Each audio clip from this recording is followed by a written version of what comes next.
What is going on, everybody? Welcome back to Phones and Drones. So, even though we initially thought we would receive the new iPhone SE4 or SE 2025 or whatever they're going to end up calling it, we still have not got the unveil from Apple as of Thursday, 2/13. Now, per Mark Gurman, this should be coming either today, tomorrow, or possibly early next week. It's still on track.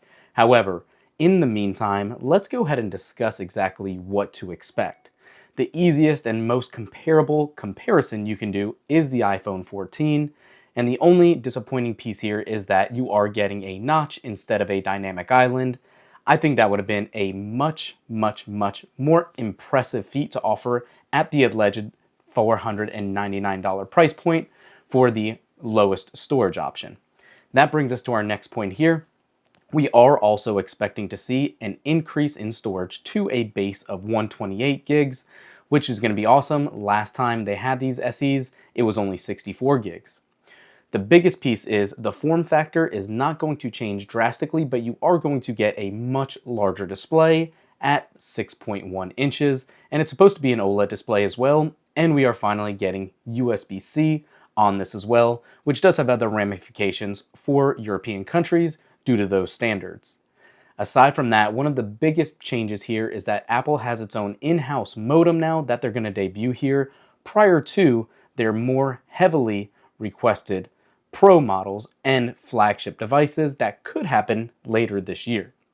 Beyond that too, you are going to get an Apple A18 chip. This is going to allow Apple Intelligence because you are also going to get 8 gigs of RAM and make it more accessible to people at a much lower price point.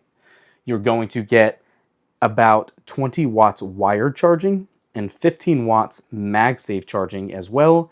And you're going to charge this battery, which is about 3,200 milliamp hours, comparable to about the iPhone 15 as well.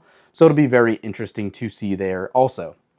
One of the other disappointing things here, which shouldn't be a surprise, I guess, technically, since it is a budget flagship device, you are only getting a 60 hertz display here and only a single rear camera. I actually do really like the look of this device. I think it's going to sell pretty well. I'm very curious to see what you guys think really just what do you think of this device?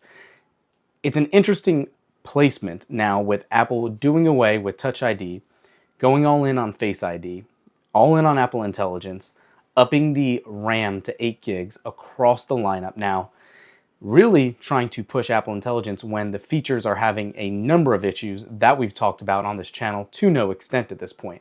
Comment down below, let us know, are you excited for the SE4? I'm definitely looking forward to picking one up and getting a better hands-on with this. I can definitely make do with one single rear camera as well. You don't need the ultra-wide or telephoto for something at this price point, but it's the display that still causes hesitance and pause on our end because you can go get an Android flagship right now with a 90 or 120 hertz display for around the same price point. Anyways, let us know down below, what do you think of this iPhone SE4? And we'll do another video follow-up as soon as Apple officially unveils it. Thanks for watching. We'll catch you in the next one. Peace.